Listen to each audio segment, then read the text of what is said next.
Hi everyone, welcome back to WHU TV live on YouTube and Periscope. My name is John, your host as always, and I hope you're doing well as I always do under these very, very difficult circumstances. If you're new to the channel, welcome. If you hope you've been enjoying it, and if you have been, by all means, please do consider subscribing and hit the notification bell so you get to know when there's further live streams are going up. If you're unaware of this format, this is episode 35 now of the daily live chat with John. Is a little bit different. It's open Q&A as normal, but we're also going to do a bit of a quiz as well, for that matter. So that'd be interesting to see what you guys are getting. So get your heads all switched on, and it's gonna be an entertaining one. I've put some questions together from a very, very cool trivia website that I found that did some very, very good questions. So it's going to test everybody. Tested me a fair bit as well, if I'm to be completely honest with you. But let's have a look to see who's in the chat. John O'Sherry, welcome. Good evening from what? Hope you're doing all right, mate. Thanks for popping in. Chris says evening. Hello, mate. Rick says hi, guys. Hope you're okay. He's listening tonight as he's working. Baron. Hello, mate. Good to see you again. Jazz, hello, guys. Hope you're doing all right. Let me know how many pie and mashes you've still got left after yesterday. Sophie and hello, guys. Hope you're doing all right. Andy, hello, mate. Mark, evening. Hello, mate. But as I said, Mark, there's a trivia quiz coming up. Just because you've been putting trivia questions in, I thought I'd have a bit of payback to you, sunshine. Have a bit of a quiz. But yeah, and also Janoi is in the chat saying oi 881, whatever that means. But okie dokie. Right. So first things first is, as if there's an anniversary, then I like to try and talk about it as much as possible, because it's to try and remind those of things that you just may have forgotten. And apparently today, 56 years ago, 21-year-old Bobby Moore made his World Cup debut for obviously for England, a long time ago. Hello, Pete. Good to see you. Mark's is stealing his thunder. Absolutely. All right, JP. I hope you have a good day. I'm all right, mate. I hope you've done all right as well. And yeah, no, says sorry. He's drunk. Cheers, fella. And it's to your good health, everybody, as well, for that matter. I hope you're all keeping safe and staying well.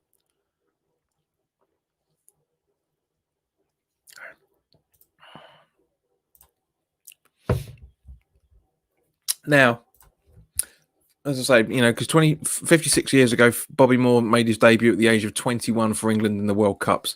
Well, made his World Cup debut, I should say.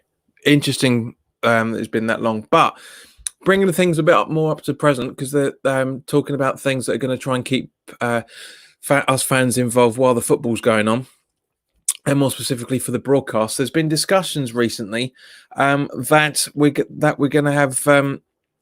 They're talking about having excuse me, they're talking about having cameras in the dressing rooms. So maybe that's going to be like a halftime chat, or maybe it'd be interesting to see what happens if they do indeed do it. I mean, I'm not sure about that, if I'm completely honest with you guys. Having cameras in the dressing rooms, yes, it'd be all right, but say for example, in or just under 3 weeks' time, we're losing to Wolves at half time. Do we really want to see the dressing rooms from either side? I wouldn't want to watch that. I wouldn't want to watch that whatsoever. Chris says he's got his tea. Yeah, it says I've got the family pie and mash deal, so you get 10. I've got 4 left. I think Ezra have loved it as well. Good, that's good, mate. Good, I'm glad. Neil says, I'm watching you, John. Yeah, because that's not still Christian anyway, Neil, is it? But I hope you're doing all right, mate. Hope you're doing all right.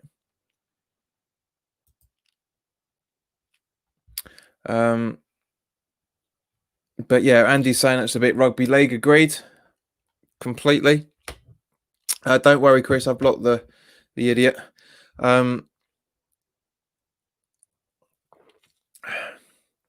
But yeah, it would be interesting. I mean, maybe seeing things before the game, seeing the guys getting prepared as as the teams are both coming out to the walkway or the hallway, which whatever tunnel, whatever way, which way you want to look at it. I mean, it's far from a a tunnel in the conventional sense for a London stadium. It's fucking huge. Sofian says, have you seen the team training at the fishbowl today? No, I haven't, mate. Training videos don't really excite me, if I'm completely honest with you. I must admit, though, I did watch the watching Gladbach game today. I watched some of the first half, and I take back from what I said yesterday, that it is it's weird. It's stupid seeing cardboard cutouts. Because I had a lot of cardboard cutouts at Wishing Gladbach's home game earlier today, and it looks good. I mean, it's not going to make any difference, but it looks all right. I mean, they had to separate a bits out because of the name of the team and everything, but I think it looks good.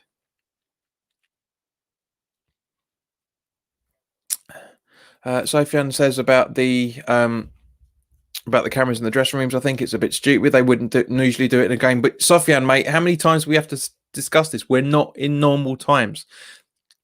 TV companies are thinking up of different ways to keep us involved as much as possible. These are only gimmicks that are going to be on until the season is back to normal. And we're able to get back into the stands again. You know, so you got to think about that. Chris says, I'm so excited for the Premier League. Sky will be making a lot of money because even the supporters from other clubs will be watching the games because it's a Premier League. Agreed, completely.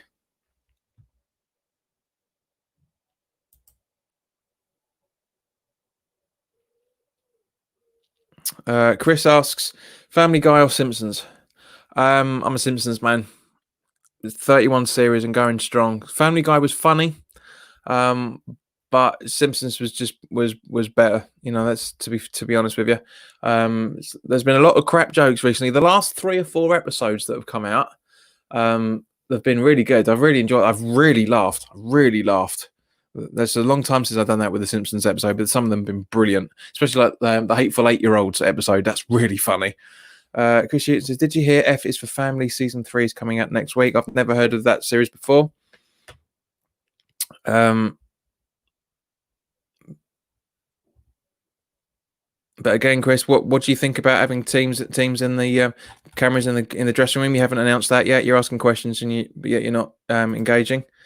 Sofian says, true, to be fair, I wouldn't mind a camera of players walking back into the dressing room after winning or losing a game. Yeah, that could be quite entertaining. Baron's asking, Bundesliga or La Liga? For me, I'm not bothered with either. It's West Ham, as far as I'm concerned. Chris says, Simpsons for me. Family Guy used to be good, but the characters changed too much and it's repetitive.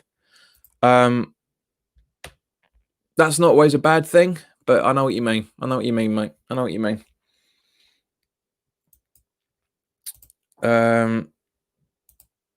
Okay. Tyron Mings has come out today as well, saying that he's basically voiced everything that we've said for weeks, if not months, if not years, for that matter. Basically saying that players were the last people to be consulted before the money-driven preparations for Project Restart. Now that really, really does irritate me. In a good way, if you can be irritated in the good way, because at the end of the day, it just shows that we're not the only ones in the world that are thinking it's ridiculous. Thinking that we're all surplus to requirements. Mings has got 100% point, completely decent point there, and I respect him for coming out and saying it. Eden Pickering, evening mate. Hope you're doing all right. Sofian is asking when the quiz is. You have to wait and see. Patience, dear boy, youngster. Patience. Mark says cameras in the dressing room. Good idea if we get to hear the team talks. Yeah, depends on the language, of course.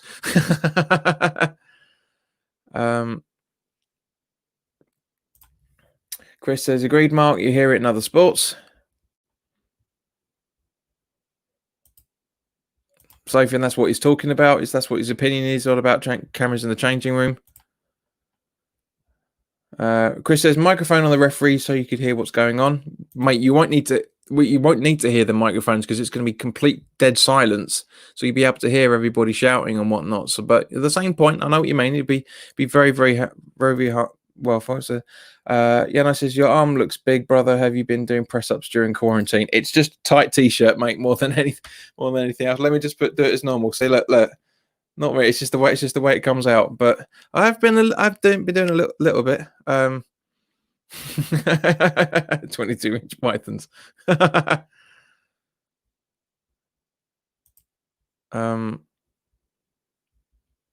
Baron says cameras should be only in women's football changing rooms. You dirty bugger. Sofian says, have you seen Pep say sit down, nobody talk at halftime? We're losing to Wigan in the FA Cup. No. I don't think that was in the All or Nothing series. It might have been, but actually, I think no. Saying that, I think it was. I think it was in that series actually. Yeah. But again, context, please, boy. Ken says assumption of participation of the footballers whilst in pandemic sums up modern football. Yeah, I don't think Morden has its own brand of football, mate. But yeah, you're absolutely right. It's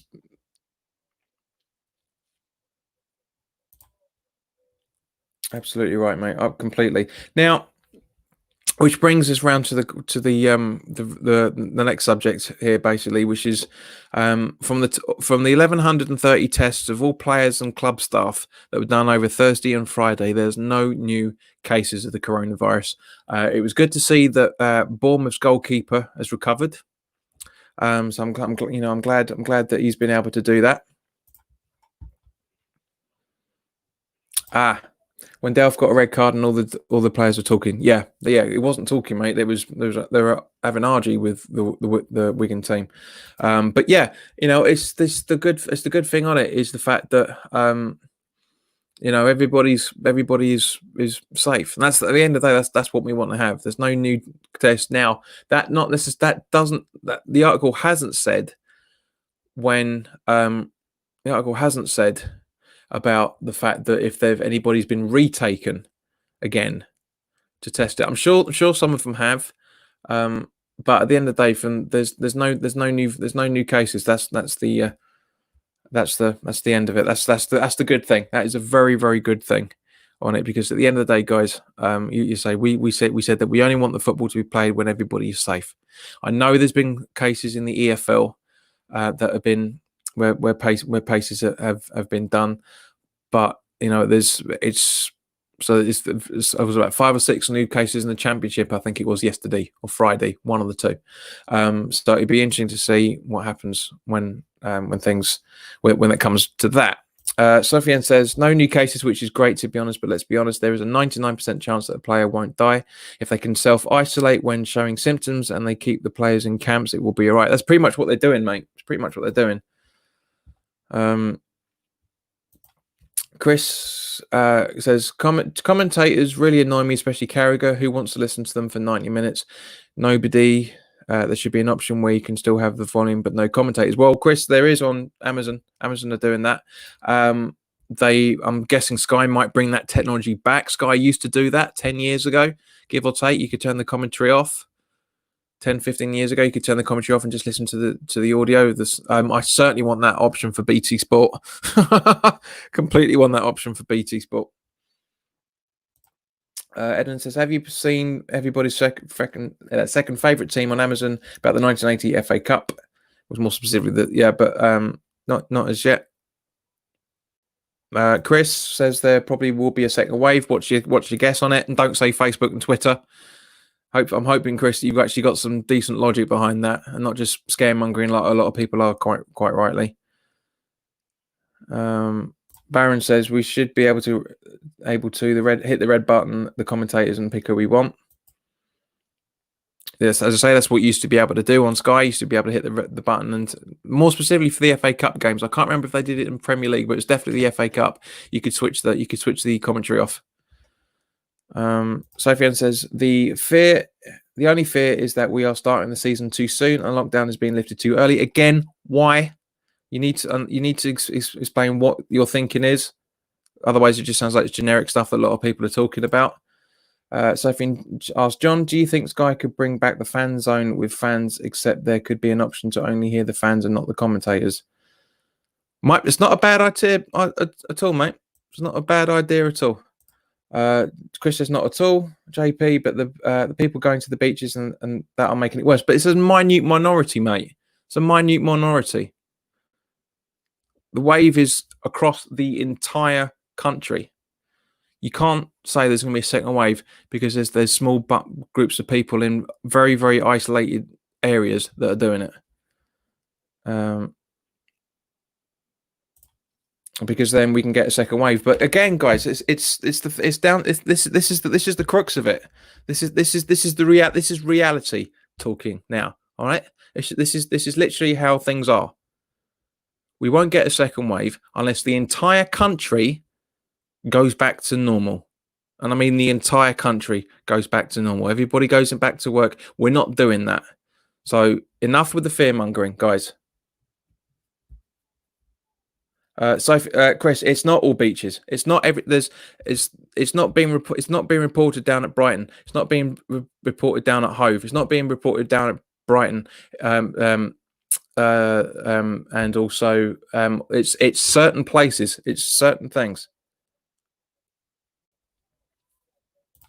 Sam says that's the thing, Chris. You'll see photos of Southend and stuff, but the majority of the country is following the rules. Exactly. We won't get a second wave if the majority of it's the minority.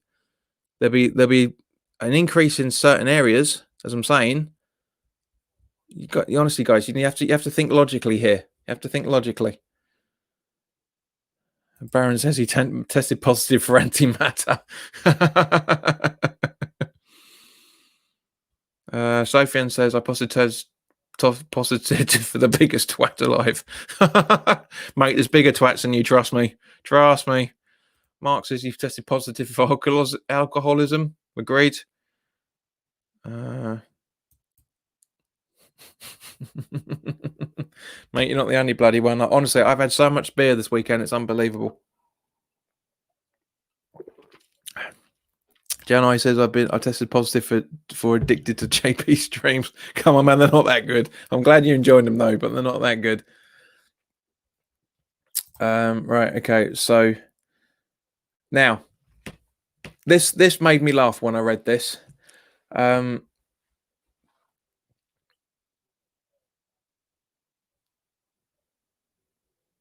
Mark's also got gingeritis. Well, gingeritis means you're allergic to yourself, Mark, because that being itis is an allergic reaction to something. So apparently apparently that's the thing. So apparently you might have gingivitis, but you can't have gingeritis because that means you're allergic to being ginger. So Chris, YouTube only tells you half the story. You have to look at the bigger picture, as I'm saying. Chris says, JP, your stream is the one thing getting me through this and making me excited. Hopefully not too excited, mate. That's a bit wrong. I had to get ginger in there somewhere, JP. Yeah, I know you're a minority, son.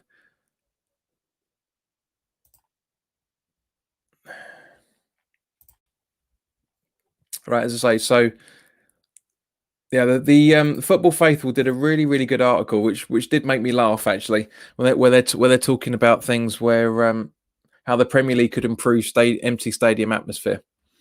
So let me just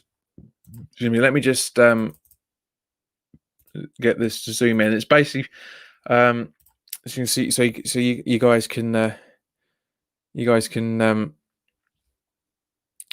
a read of what I'm talking about while we're talking about it as well. It's quite funny. It is really quite funny. I did laugh when I read these today. So yeah, so how the Premier League could improve empty stadium atmosphere. Cardboard cutout fans, who we talked about before, as we've seen most prominently with the Bundesliga with outfit Borussia Mönchengladbach. Cards, I sound a bit scouse then. Cardboard cutouts of supporters have been used to make empty stadiums feel a little less empty. And you know what? It doesn't look too bad. That's what I was saying. It's a great day. It's a great way for fans to feel like they're part of the event as well, even though they're not there. It does actually look pretty cool. See if I can get onto the actual. No, let's not bother doing that. But yeah, as you can see from the little bits there, it does actually look quite funny.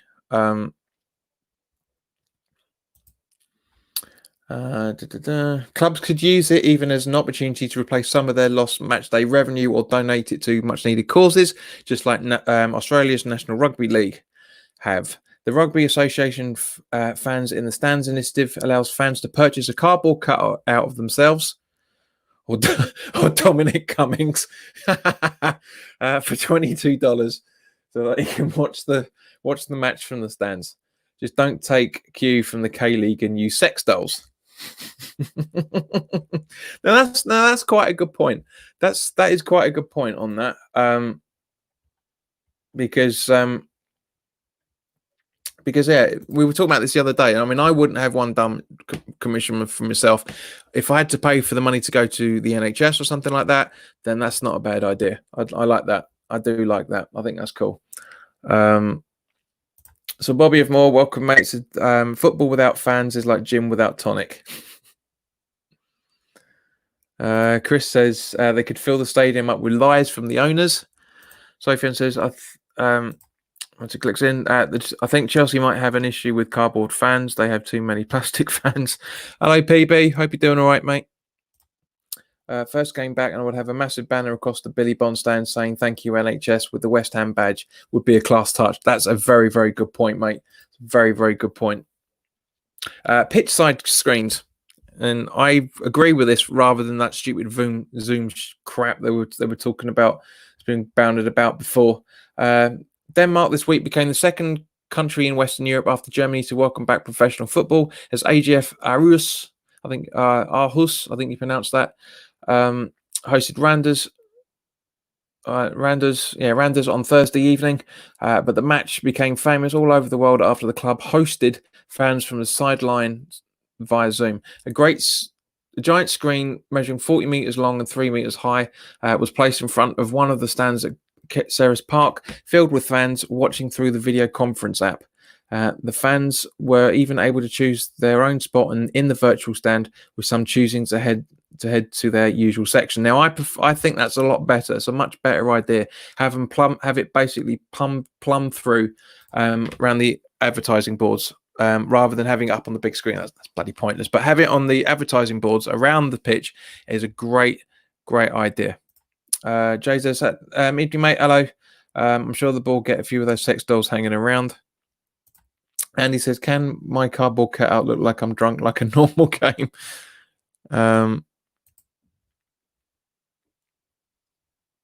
Sofian says, in his opinion, the fans they pick from our club will be chosen. They will be almost like celebrity fans, and also they will literally look through their socials to see if they're GSB out. Good point. Or if they have criticised the board. Good point. But at the end of the day, that shouldn't matter. I mean, you could do this. They could do the same background checks. To be fair, when we make our applications for the season tickets and renew them every time.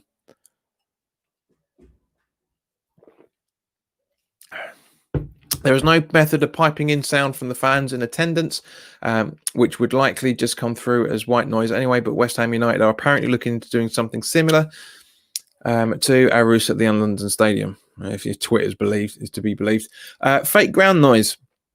Something that Spurs are really quite famous for, apparently. As far back as mid-April, the Premier League have been toying with the idea of pumping artificial crowd noise into the stadium in order to create atmosphere in lieu of cheering fans. Although Spurs were accused of using recorded chants to increase the noise levels at the stadium last season, not last year, it's last season, it would be a first for football to replace the noise generated by fans with something artificial altogether. Bundesliga are currently providing 2 different feeds to broadcasters, an unvarnished version and one with the crowd noise added in as events happen on the field by someone with a soundboard. Fox Sport in the US have chosen the latter, and the reactions have been mixed. Some like it, some don't. Well, it's artificial. There's no point. Premier League productions have reportedly voted in favour of canned applause for overseas broadcasts. although the company's decision has no bearing on what happens on domestic broadcasts. Brighton and Hove Albion chief executive Paul Barberin intimated to the Times last month that it was something that their club were considering. He's quoted, "Could we look at noise being brought into the stadium in some way, but is that really what the fans at home would want, and is that what the broadcasters would want? It would be strange and football." It would be strange and football, but not quite as we know it. But it's football, quite not as we know it already. But if that is the only way, then of course we have to get on with it. Blah blah blah blah blah blah blah blah blah blah. So this next one I think is a really good idea. Really good idea. Drive-in cinemas. It's an idea that's been touted for live concerts and film screenings, but drive-in cinemas could be the answer to recreating at least something approaching the sense of community and camaraderie that fans experience attending games. It will never replace the real thing, and measures would have to be put in place to make sure that the spectators don't break social distancing rules. But judging by the images from the Czech Republic, where it's been tried out, it looks like it could be a lot of fun. I think that would be brilliant. I really think that's a great idea. Absolutely fantastic way of doing it. Really kind of have that sort of having sitting in your cars, watching football, having it plumbed into your speakers through your window. I think that's a top idea. I really think it's a great idea. Andy, will you get off the subject about cutouts, man? So are the cutouts going to leave early if we're losing to beat the Swarm back to Stratford Underground? Anybody got any ideas of what I'm talking about at the minute? Because everyone's just doesn't seem to be listening all that much, apart from Sofian, and Andy's just on his rant about cardboard cutouts. And this is the funnier one as well, for that matter. The last one on it: bring back the Highbury mural. It won't happen, but it would be hilarious if at least one club tried to recreate the infamous Highbury mural that Arsenal erected while their North Bank stand was being constructed. I think that's not a bad idea, to be honest. Have that in front of the Bobby Moore or something. That really would be funny.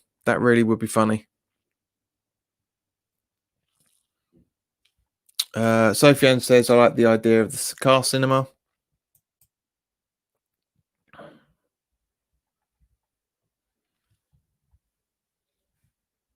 But I think those are some really funny things to talk about. Really are funny. So while I'm waiting for everyone else to catch up with,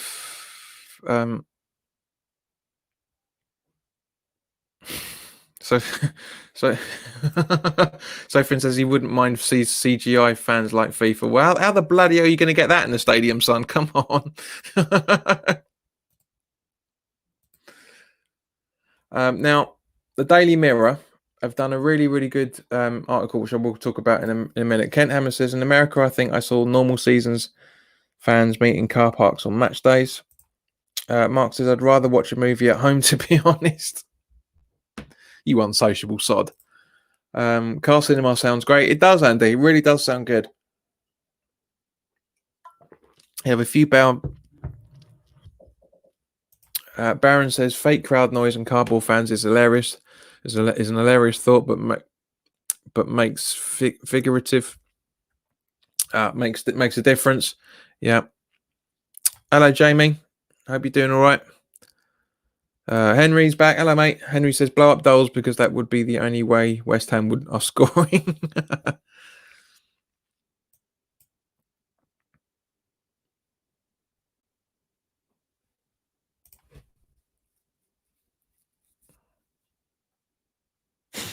Sofian says, are they selling popcorn at the fishbowl for the car cinema?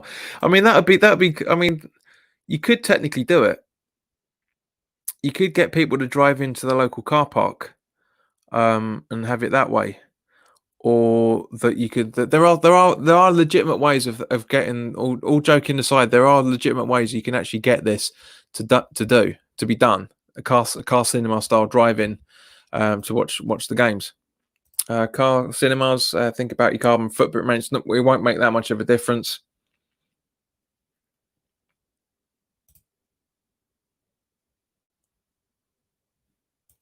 Baron says, can we Zoom our season ticket, put webcams in seats? That's not... You can't put webcams and say. I mean, you could, but there'd be no way of doing 54,000 streams for it. I know what you mean. Andy, will you get off this cardboard pin? Cardboard footprint, Mark.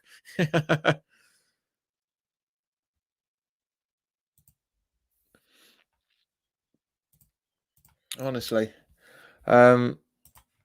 Right now, I say the Daily Mirror of public. Now, you guys know what I'm like. I'm not big fans of stuff from the Daily Mirror and all that sort of stuff. But they have done their top 20 Premier League flops, and I want you guys to legitimately tell me if you agree with this list or not, because some of them are very, very funny. Number 20. I mean, to be honest with you, I think they've listed this the wrong way round. But they've listed Marco Boogers as the 20th 20th Premier League flop. So signed by West Ham for £1 million after Harry Redknapp had watched a video of him in action for Sparta Rotterdam. The Hammers manager was left wishing his TV had been on the blink. So their next one is Ricky van Wolfswinkel. When the Dutch international striker scored on his Norwich debut following his arrival from Vitesse in the summer of 2013, it seemed the Canaries had spent their £8.5 million well, but that was as good as it got. Within a year, Van Wolfswinkel had been loaned to St Etienne before returning to Vitesse for a nominal fee. Wolfswinkel didn't score another goal for Norwich, and by the time he left, the club had been relegated back to the Championship. Number 18, Corrado Grabbi. Blackburn have had their share of problems over the years, but Corrado Grabbi is a name that still reminds the Ewood Park fans of how bad it can get. When the Italian arrived from Ternana for the club record of £6.5 million in 2001, it was claimed Rovers had beaten AC Milan to his signature. We've all heard that before. Grabbi scored just 2 goals in 30 appearances for Blackburn Rovers.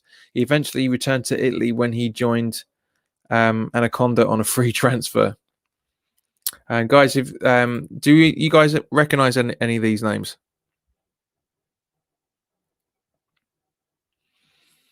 Number 17, Kostas Mitroglou, I think Mitroglou. It didn't take long for Fulham to realise that their 11 million gamble on the Greek striker to keep them in the Premier League was not going to pay off.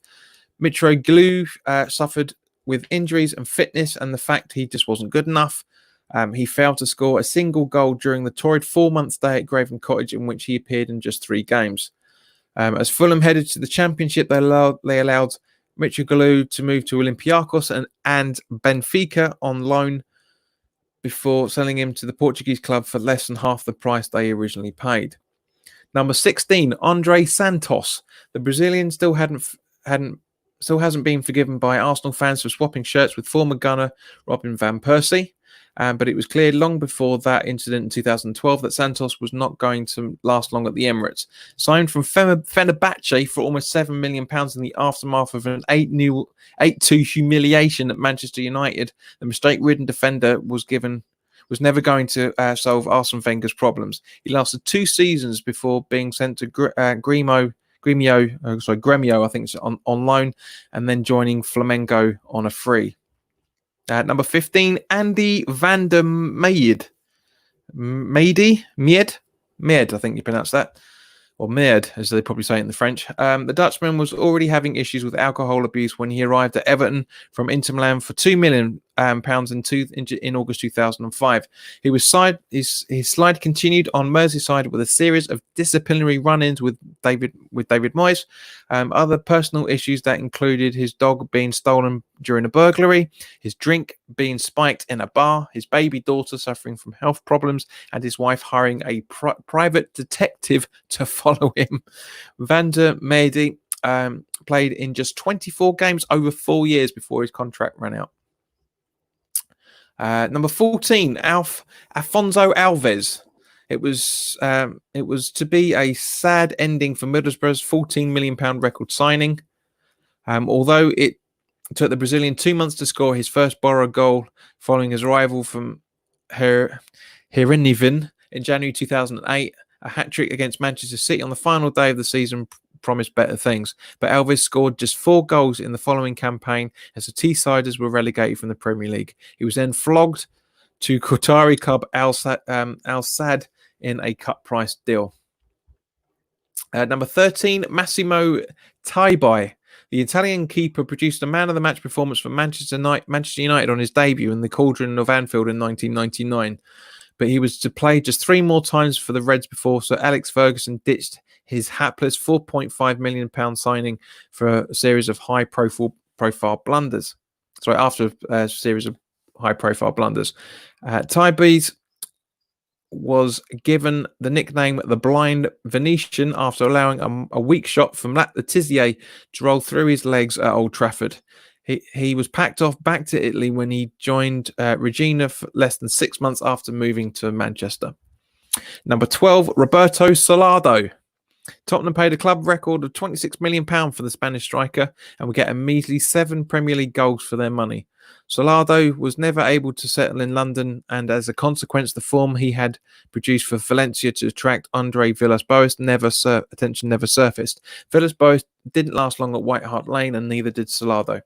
He was flogged to Villarreal for £10 million after 2 unproductive seasons.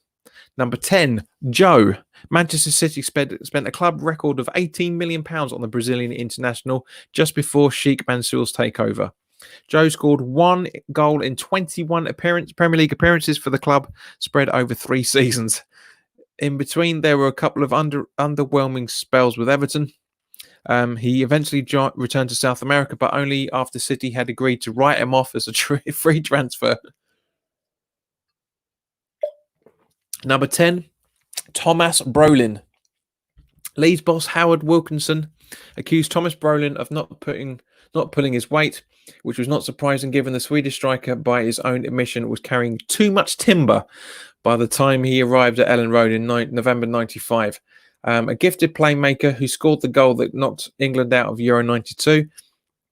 Brolin didn't trust his body after a catalogue of injuries had prompted him to pile on the pounds. 4 goals and 26 appearances over 2 seasons was scant value for Leeds' £4.5 million outlay. Brolin moved to FC Zurich and former club Parma before signing for Parma, but was forced to quit through injury at the age of 28 and became a vacuum cleaner salesman. Number 9, Jack Rodwell. If Manchester City's decision to hand Everton £12 million in the summer of 2012 was questionable, then Sunderland's £10 million purchase 2 years later was utter madness. Injury-ravaged Rodwell made just 53 starts for the Black Cats in 4 seasons, and by the time he left the Stadium of Light, the Wearsiders were struggling in League 2. They were League 1 at the time, but yeah. Sunderland gave Rodwell a huge payoff to get him out of the club, but only after he had earned the equivalent of £300,000 for every appearance he had made. After a spell at Blackburn, the 29-year-old returned to the Premier League in January when he signed a short-term contract with Sheffield United. Number 8, Kleberson. When Manchester United signed World Cup winner Kleberson from Atletico Panaris in the summer of 2003, it seemed a no-brainer. Then Sir Alex Ferguson hailed the Brazilian as the next Roy Keane, and the suggestion inside the game was that United had spent £8.5 million on the wrong player. Kleberson was lightweight. It soon became clear that the only thing he could do successfully It soon became clear that the only thing he could do successfully was was a pre-match meal. That he could successfully tackle was a pre-match meal. By the time he was sold to Besticas for a cut price of £2.5 million 2 years later, he had made just 30 appearances for the club. Number 7, Andrei Shevchenko. It was Roman Abramovich who wanted Shevchenko at Chelsea, and it cost him a British record of £30.8 million to make his wish come true in May 2006. Abramovich should have been careful what he wished for. Shevchenko was almost 30 when he arrived at Stamford Bridge from AC Milan. He had just passed his peak and struggling to come to terms with the Premier League. A prolific goal scorer at Dynamo Kiev and AC Milan, 22 goals and 77 appearances was a poor return and he eventually returned to both of his former clubs. Joaquim Mangala, Manchester City were limited to a £49 million transfer spend in 2014 for breaking FFP regulations we've talked about previously, and they're coming around to do again. And it's fair to say the £42 million they invested in Mangala was wasted money. City had been chasing Porto's French defender for 6 months before signing him, but his performances were too inconsistent for a team with title ambitions. After 2 mistake-ridden years, Mangala was sent to Valencia on loan before a brief return to the Etihad was followed by a temporary spell at Everton, which ended when he damaged his knee ligaments. City gave him a contract extension before allowing him to join Valencia for a free after a year spent battling back to fitness. Number 5, Adrian Mutu, again, Chelsea player. It's fitting that Chelsea have spent the last 15 years unsuccessfully trying to force Adrian Mutu back to pay back more than £16 million of the £20 million transfer fee they paid Parma for the Romanian in 2003. Mutu's first season was plagued by bust-ups with boss Jose Mourinho, and when he then tested positive for cocaine and was banned for 7 months, the London club decided to cancel his contract. His 38 appearances had brought 10 goals, and he went on to play for Juventus, Fiorentina, and Cesena. Chelsea sued Mutu for breach of contract and won, but are yet to see a penny of the cash despite the verdict being upheld by the FA, the FIFA, CAS, and a Swiss court. Number 4, Michael Owen. Michael Owen won the Ballon d'Or. He scored goals for England at the World Cup and Euros and had graced the shirts of Liverpool and Real Madrid. At Newcastle, his name he became branded a waster. It was no secret that when Madrid wanted to cash in on Owen, he wanted to return to Anfield, but Liverpool would not pay the £60 million asking price. He instead went to Tyneside. While 30 goals from 69 appearances isn't exactly barren, those goals were spread over 4 injury-hit years. His time at St James's Park ended in relegation, and stand-in boss Aaron Shearer accusing him of shirking his duties by refusing to play in a make-or-break game at Aston Villa that sealed Newcastle's fate. I remember that. And also, former Geordie at number 3, Andy Carroll. Liverpool's decision to sell Fernando Torres for £50 million would have been justified if they didn't then squander £35 million of that, signing Andy Carroll as his replacement. It summed Andy Carroll's Anfield career up perfectly.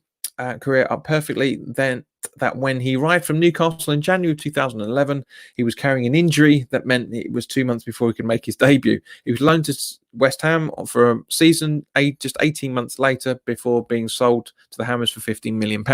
At least Liverpool used to use the rest of the Torres cash to buy Luis Suarez. Number 2, Ali Dia, only kept off the top spot by the fact that the contract he signed with Southampton in November '96 was for just a single month, and that Graham Senior needed just 53 minutes to realise the striker claiming to be George Weah's cousin was an imposter. Diaz's substitute appearance against Leeds has gone down in Premier League infamy.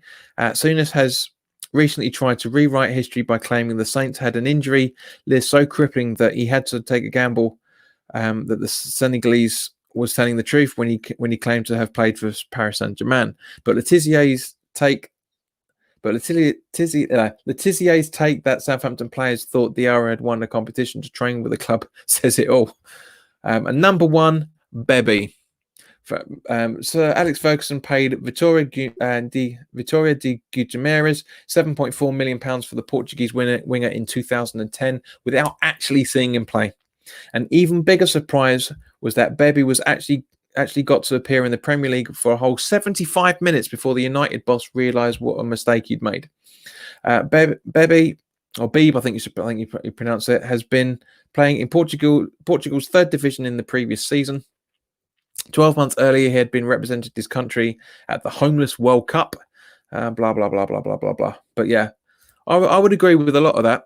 I really would agree with a lot of that. Some of those names does ring quite a few bells. Just see what you guys are talking about while I was talking about that. Chris, there's one positive is that the climate change issue, not a lot of people in cars. Journalist is Ricky Van Wolfswinkel. That was his name. Shall we storm the stadium on match day? Then they can't arrest all of this. They bloody can, Baron. They really can. Sophie says Ricky Van Wolfswinkel. I remember that guy when he signed my brother. When he signed my brother was hyping him up so much and he turned into a flop. When he signed my brother was, I'm thinking, I will never forget that. Mark says, I bet Kleberson's high up this list, and he was. You absolutely got it spot on, mate. Mark says he knows them all. We've had a few flots. Yeah, we certainly have, Jay. Kent Hammer says Boogers is a legend. He snaps Gary Neville in half. I recognise every player, JP. Sophie says Andre Santos. Sophie says some of the flops we've had: Zaza, Caleri, Wellington Paulista, Carlos Sanchez, Henry Lansbury, Freddie Lindbergh. Lansbury wasn't a flop, mate. He wasn't. Lansbury, Mark agrees, Mark wasn't a flop. One of the best keepers we had. Yeah, when Rob Green got sent off in that championship game. I remember that. Sophie says he wasn't. I know, but he went in goal once and he played blind. There he was. It was that championship game. I can't remember what game it was. It was Blackburn, I think. I can't remember.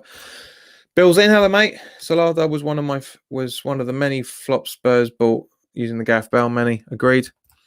Sophie says Salada was meant to be Harry Kane before Harry Kane played for Spurs. Eventually played for Spurs. Yeah. Henry says Roberto at number 1. Andy Walsh says Brolin still bloody scored against us, though he did.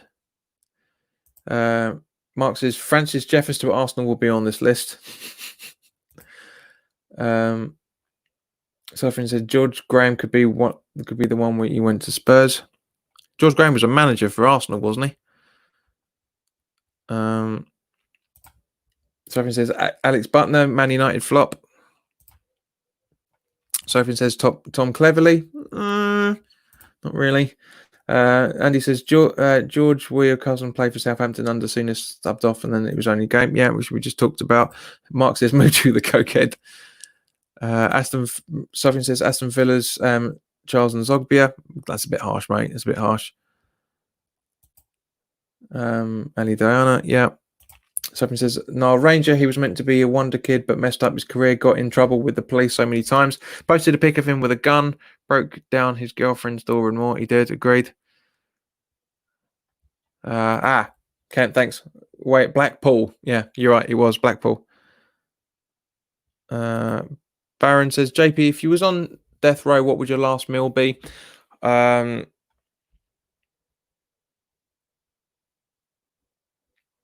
Probably spaghetti bolognese, followed by all the Ben and Jerry's I could possibly eat.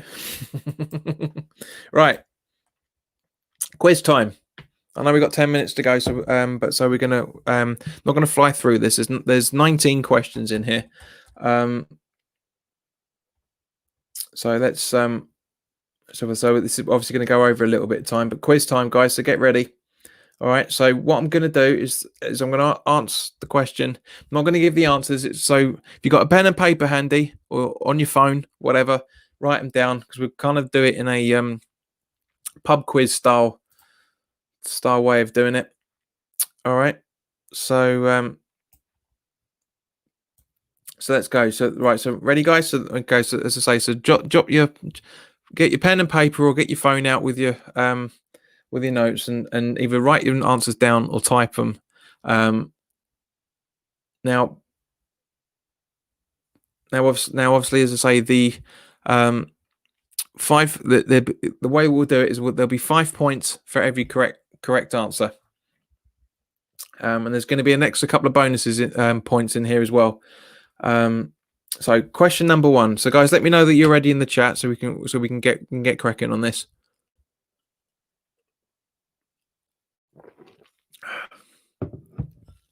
I thought we'd just do this just to do a bit of a laugh, have a bit of a laugh, just make a bit of a change because there's nothing. That's always all it's been worth talking about. I mean, I know we could have left this for another time, but I thought do it on Sunday, do a bit of a pub quiz sort of thing for everybody, just to shake things up a little bit more than anything else.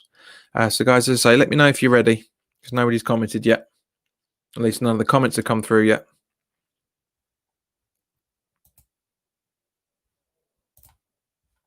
I mean, hopefully everybody's watching this live. And right, so Jazz is ready. Baron's red. Mark's ready. Bill's ready. Andy's ready. Sophian's ready. Okay, so I'm guessing you guys are pretty much all pretty much rocking. So the first one, West Ham appeared in the first ever FA Cup final at Wembley Stadium in 1923. The final is commonly known as the White Horse Final. What was the name of the White Horse? And for a bonus point, was the horse white? Number two. Yeah, number two. In 1999 to 2000 League Cup, West Ham were forced to replay a quarter-final tie against Aston Villa after bringing on a cup-tied substitute. I can never remember this person's one. Yimney, I think Omanimi. For whom had he played in the previous round? And bonus points, 2 bonus points, if you can say what the original tie was, the result, and what the replay result was. Question number 3. West Ham appeared in their fifth FA Cup final in May 2006. How many of those finals had a team from outside the top flight? And you'll get an extra 5 bonus points if you can name the results of those games.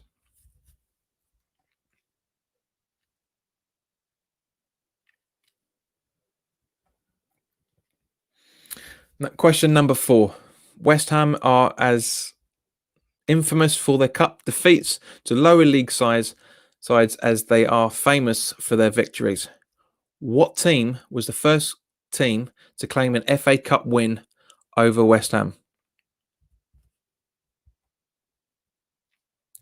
Question number 5. West Ham won the European Cup Winners' Cup at Wembley in 1965. Who did they beat in the final? Question number 6. In the 83 to 84 season, we saw West Ham break the existing club record for the largest winning margin with a 10-0 League Cup victory against which team?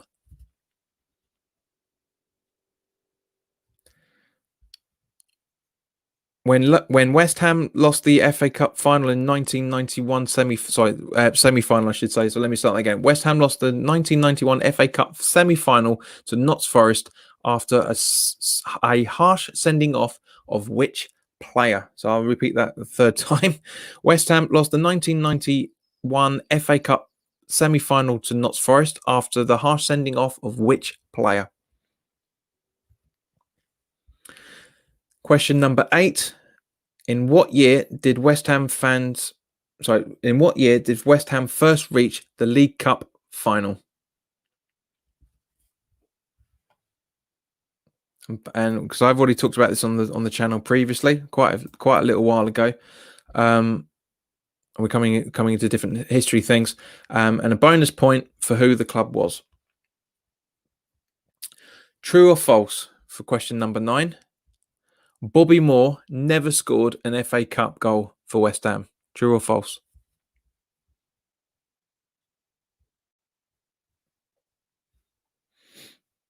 And question number 10. How many West Ham players made the 1966 World Cup squad? Question number 11. Who was West Ham's first manager? It's not first in the Premier League, first ever manager. Question number 12. Name the Dutch player signed in September 1995 who didn't complete the 95-96 season. Question 13. What was the score? What was the score when West Ham played Notts Forest at Upton Park in November 1987?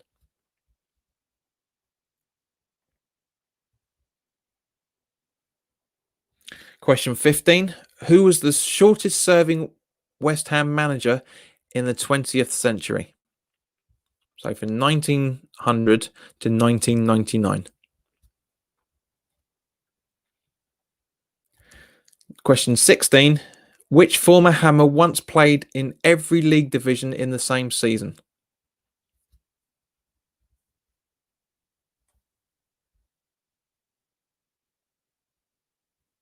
Question 17. According to a famous West Ham chant, what is always hiding? I was going to leave this out, so it's 20 questions, but I know some of you may need to have that as a bonus to get your points up a bit. Number 18. Who scored the winning goal in the FA Cup final in 1980? And the last two questions are true or false. West Ham were in the 1924 FA Cup final. True or false? And question 20. West Ham have never been given. Sorry, again, true or false? West Ham have never been in the League Cup final. So there you go, guys. Those are the 20 questions. So let me know when you're ready with your answers. Don't give me the answers. Just let me know when you're all done.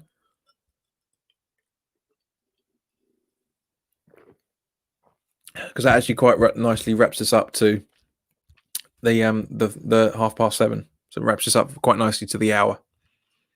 But yeah, let me know when you're done. But guys, I hope you've enjoyed this. By all means, while everybody's getting their stuff together, by all means, please do consider subscribing. Please do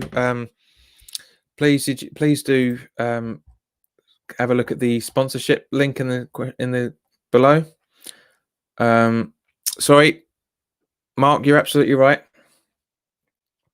Apologies. Yeah. Question 14 was in which year did West Ham win the European Cup Winners' Cup? So I have already answered that, mate. Question 15 was who was the short? I did miss out 15. Apologies. Who was the shortest serving manager in? So I did say that. So who was the shortest serving West Ham manager in the 20th century? Jazz says you can't remember 15 or 16, so I'll do 16 as well. Which former Hammer once played in every league division in the same season? It's an answer quite surprising.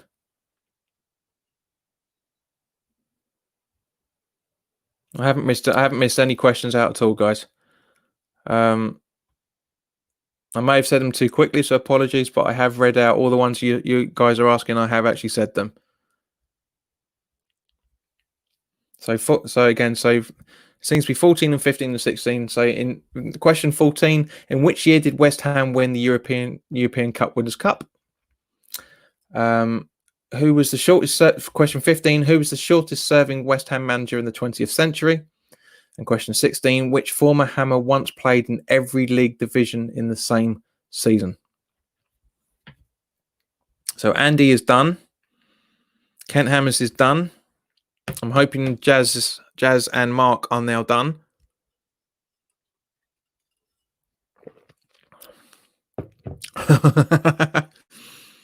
Yeah, Mark's now ready. Baron says I scored a lot of points on this exam. I know it.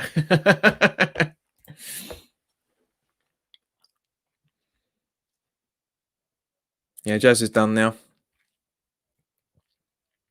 Hope Henry's all done as well.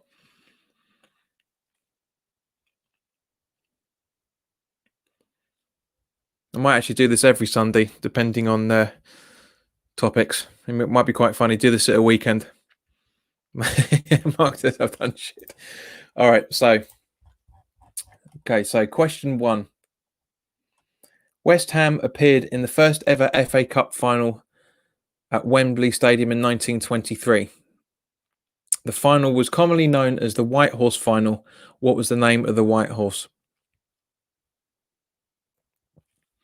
The answer to the question number one, the name of the white horse was Billy. Baron, you're disqualified for cheating. And the bonus point was the horse grey? Sorry, was the horse white? No, it wasn't. It was grey. So if you got both of those, if you got the name of the horse and the fact that it was actually grey and not white, then you've got 6 points out of that. Question number 2. In the 1999 to 2000 League Cup, West Ham were forced to replay a quarter-final tie against Aston Villa after bringing on a cup-tied substitute, Manny Omanani. That's how I'm going to say it. For whom did he play in the previous round? He was cup-tied with Gillingham. The original game was a 2-2 draw, but we lost the replay 3-1. So there's 5 again. There's 5 points for that, and the extra 2, so you got 7 points in total for that question. Question number 3. West Ham had appeared in their 5th FA Cup final in May 2006. How many of those 5 finals had a team from outside the top flight? The answer is 4. West Ham ourselves in the 1923 and 80 Cup final. We were both at League 2.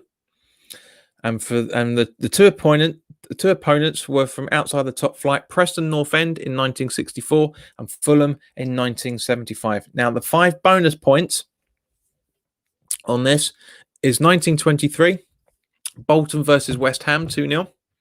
1964, West Ham United versus Preston 3-2. 1975, West Ham United versus Fulham 2-0.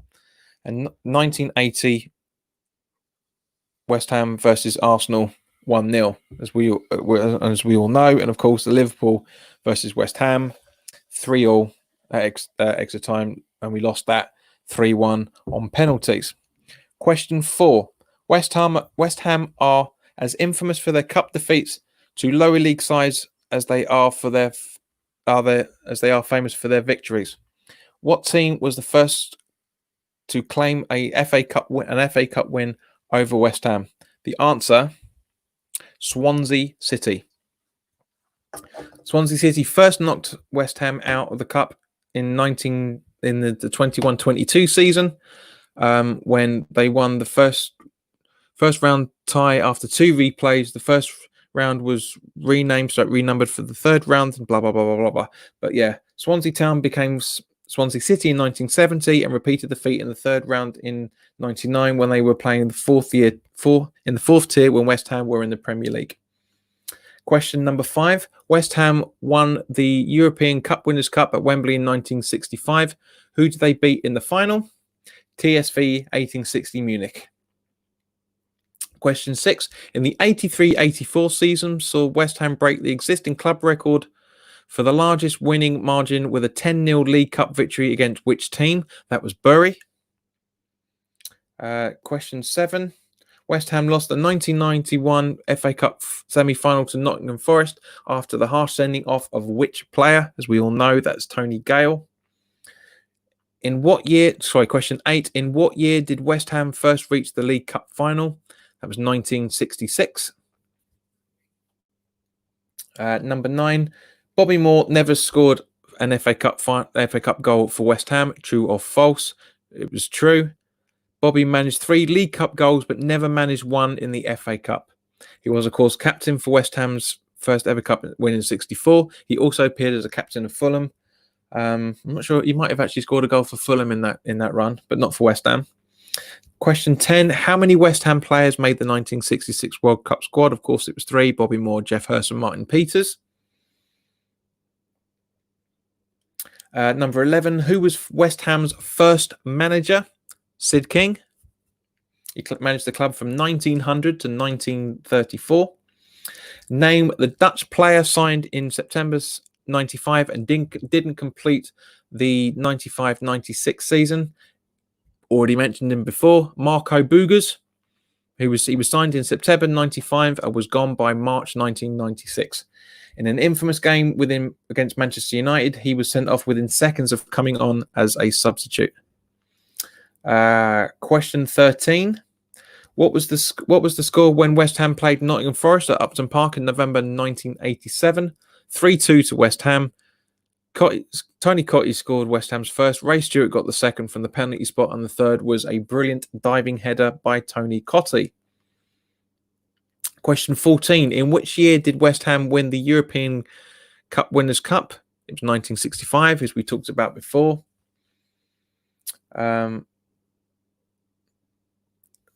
Question 15. Who was the shortest serving West Ham manager in the 20th century? The answer is Lou Macari. He lasted from July 89 to February 90. Number 16. Which former Hammer once played in every league division in the same season? And this is very, very interesting. I'll be very surprised if any of you guys legitimately got this. It was Tony Cottee. In the 2000 to 2001 season, Cottee played for Leicester City in the Premier League, was out on loan to Norwich City in Division 1, played for Millwall in Division 2, and Barnet in Division 3, all in the same season. Mental case, that.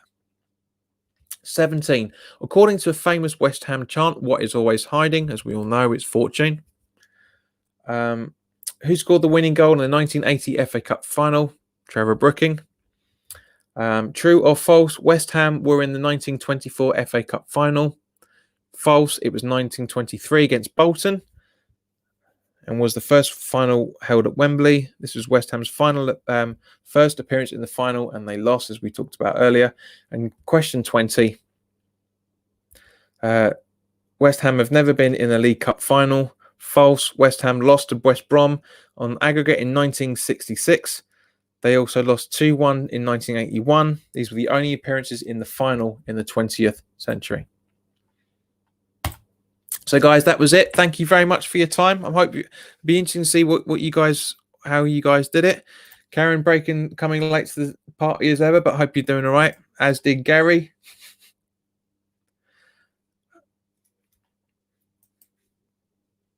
But as everybody, Baron, you are disqualified for cheating, I'm afraid. Mark says he got 53 points. Not bad. 53 out of 200, son. Not bad. Yeah, it says 13. I thought it would. As I say, it's 5 points plus the extra bonus points. So, Jazz, I'm hoping you got a bit more than 13 out of 200.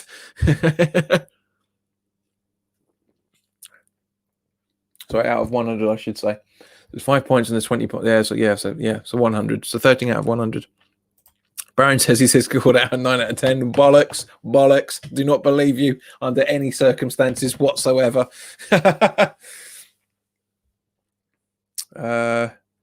Mark's told us. Yes, I said 13. Baron's lied. Jason said 5. I'm terrible. 5 questions or 5 points, mate? I says you got all of them. I do not believe you on the slightest. What else? Andy? Says you got 65 points. That's a bit more like it, mate. 65 out of 100. Yeah, that makes a bit more point. All right, you mate. I'm guessing Andy's gone because either that or he's rewinding them. Oh no, yep. 45 points. Not bad, mate. Not bad. He says he got 5 points. So that means he's only got probably one question wrong. Yeah, and I says I got all of them wrong. Baron says, to be honest, my knowledge sucks, but I play for fun. Agreed, mate. Yeah, it was. I must admit, I got quite a fair few of those wrong myself. I'm not gonna lie. I got around about 70 points out of that, so I didn't do brilliantly, but it was interesting. But guys, thanks very much for watching. It's been a pleasure. And as I say, when there's nothing really to talk about, we'll do another one. We'll have another pub quiz sort of thing. It'd be good fun to do it. I enjoyed that. Maybe one day we'll have a few of you guys on. Maybe 3 or 4 of us will go through the questions and So that'd be entertaining. It'd be quite funny watching everyone's concentrating faces. But in the meantime, guys, thanks very much. As I say, if you've got any questions or you want to know any information, by all means put your comments down in the comment section below, and I'll definitely try and answer the questions or find out the information you want to find out. It's not a problem. If you like the video and you feel I deserved it, then by all means, please do click the like button. Please share this content with anybody you feel may want to watch it, or just put it out on Twitter, put it on Facebook, send it to your WhatsApp West Ham group, mate, whatever the thing's going to be. But yeah, it'd be nice to try and get some more subscribers, because I genuinely want to play this guitar feel. I want to do the full gig, but it looks like we're never going to get there, unfortunately.